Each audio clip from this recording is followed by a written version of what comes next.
नमस्कार। आज हम सुनेंगे मुंशी प्रेमचंद जी की लिखी कहानी दो बैलों की कथा। जानवरों में गधा सबसे बुद्धिहीन समझा जाता है। हम जब किसी आदमी को पल्ले दर्जे का बेवकूफ़ कहना चाहते हैं तो उसे गधा कहते हैं। गधा सचमुच बेवकूफ़ है या उसके सीधेपन, उसकी निरापद सहिष्णुता ने उसे ये पदवी दे दी है, इसका निश्चय नहीं किया जा सकता। गायें सींग मारती है, व्याई हुई गाय वो तो अनायास ही सिंहनी का रूप धारण कर लेती है। कुत्ता भी बहुत गरीब जानवर है, लेकिन कभी कभी उसे भी क्रोध ही आ ही जाता है। किंतु गधे को कभी क्रोध करते नहीं सुना, न देखा। जितना चाहो गरीब को मारो, चाहे जैसी खराब सड़ी हुई घास सामने डाल दो, उसके चेहरे पर कभी असंतोष का छाया भी नहीं दिखाई देगी। बैसाख में चाहे एक आध बार कुलेल कर लेता हो, पर हमने तो उसे कभी खुश होते हुए नहीं देखा। उसके चेहरे पर एक स्थायी विषाद स्थायी रूप से छाया रहता है। सुख दुख हानि लाभ किसी भी दशा में उसे बदलते नहीं देखा। ऋषियों मुनियों के जितने गुण हैं वे सभी उसमें पराकाष्ठा को पहुंच गए हैं, पर आदमी उसे बेवकूफ़ी कहता है। सद्गुण का इतना अनादर कहीं नहीं देखा। कदाचित सीधापन संसार के लिए उपयुक्त नहीं है। देखिए ना, भारतवासियों की अफ्रीका में क्या दुर्दशा हो रही है। क्यों अमेरिका में उन्हें घुसने नहीं दिया जाता?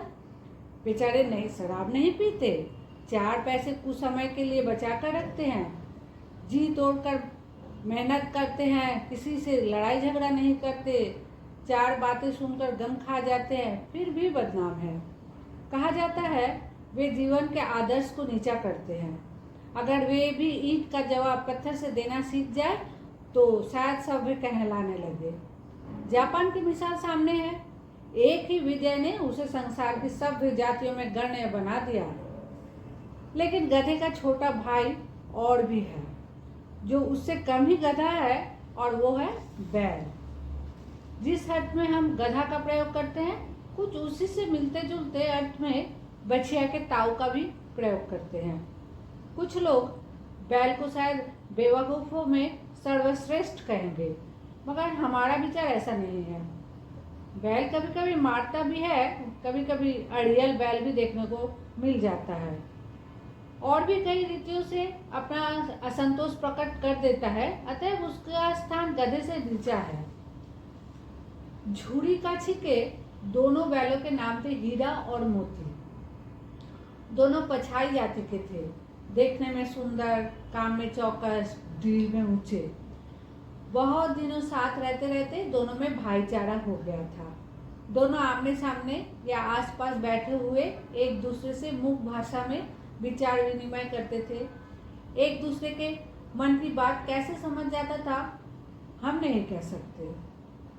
अवश्य ही उसमें कोई ऐसी गुप्त शक्ति थी जिससे जीवों में श्रेष्ठता का दावा करने वाला मनुष्य वंचित है। दोनों एक दूसरे को चाट कर और सूंघ कर अपना प्रेम प्रकट करते।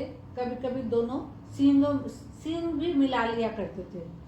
विग्रह के नाते से नहीं, केवल विनोद के भाव से, आत्मीयता के भाव से।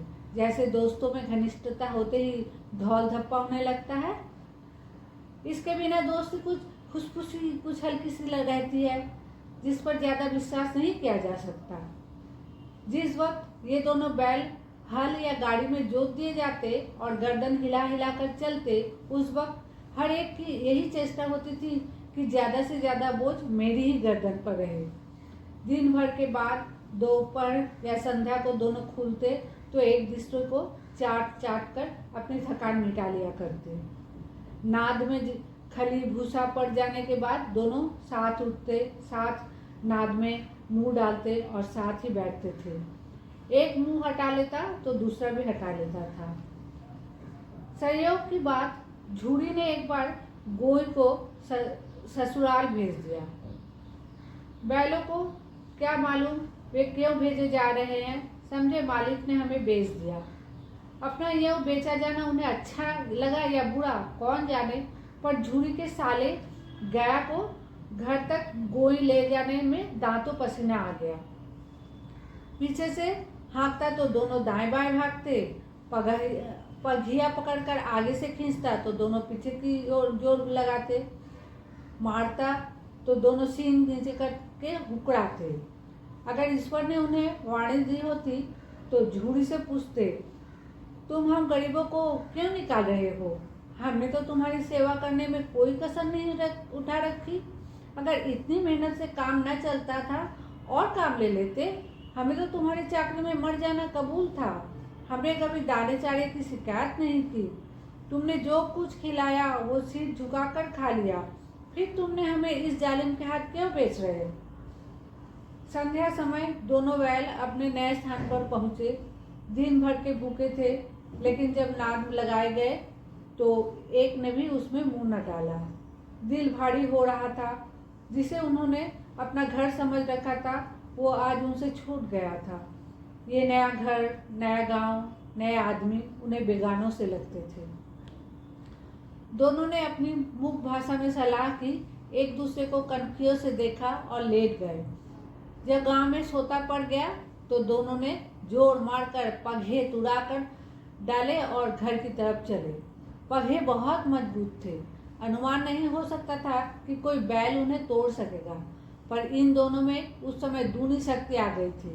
एक एक झटके में रस्सियां टूट गई। झूरी प्रातःकाल सोकर उठा तो देखा दोनों बैल चरनी पर खड़े हैं। दोनों की गर्दन में आधा आधा गड़ाव लटक रहा था। घुटने के पांव कीचड़ में से भरे हैं और दोनों की आंखों में विद्रोह में स्नेह झलक रहा था। झूरी बैलों को देखकर स्नेह से गदगद हो गया। दौड़कर उन्हें गले लगा लिया। प्रेमालिंगन और चुंबन का वो दृश्य बड़ा ही मनोहर था। घर और गांव के लड़के जमा हो गए और तालियां बजा बजा कर उनका स्वागत करने लगे। गांव के इतिहास में ये घटना अभूतपूर्व न होने पर भी महत्वपूर्ण थी। बाल सभा ने निश्चय किया दोनों पशु वीरों को अभिनंदन पत्र देना चाहिए। कोई अपने घर से रोटियां लाया, कोई गुड़, कोई चोकर, कोई भूसी। एक बालक ने कहा, ऐसे बैल किसी के पास ना होंगे।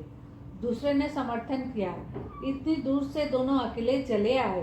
तीसरा बोला, बैल नहीं है ये, उस जन्म के आदमी है। इसका प्रतिवाद करने का किसी को भी साहस न हुआ। झूरी की स्त्री ने बैलों को द्वार पर देखा तो जल उठी। बोली, कैसे नमक हराम बैल है ये, एक दिन भी काम न किया, भाग खड़े हुए। झूरी अपने बैलों पर यह आक्षेप न सुन सका। नमक हराम क्यों है? चारा दाना ना दिया होगा तो क्या करते? स्त्री ने रौब के साथ कहा, बस तुम ही तो बैलों को खिलाना जानते हो, और तो सभी पानी पिला पिला कर रखते हैं। झूरी ने चिढ़ाया, चारा मिलता तो क्यों भागते? स्त्री चिढ़ी हुई बोली, भागे इसलिए कि वे लोग तुम जैसे बुद्धों की तरह बैलों को सहलाते नहीं, खिलाते हैं तो रगड़ कर जोतते भी हैं। ये दोनों ठहरे कामचोर, भाग निकले। अब देखो कहाँ से खली और चोकर मिलता है। सूखे भूसे के सिवा कुछ न दूंगी, खाए चाहे मरे। वही हुआ। मजूरों को बड़ी ताकीद कर दी गई कि बैलों को खाली सूखा भूसा दिया जाए। बैलों ने नाद में मुंह डाला तो फीका फीका, ना कोई चिकनाहट, ना कोई रस, क्या खाएं? आशा भरी आंखों से द्वार की ओर ताकने लगे। झूरी ने मजूर से कहा, थोड़ी सी खली क्यों नहीं डाल देते बे? मालकिन मुझे मार ही डालेगी, चुरा कर डाल दे। ना दादा, पीछे से तुम भी उन्हीं के किसी कहोगे।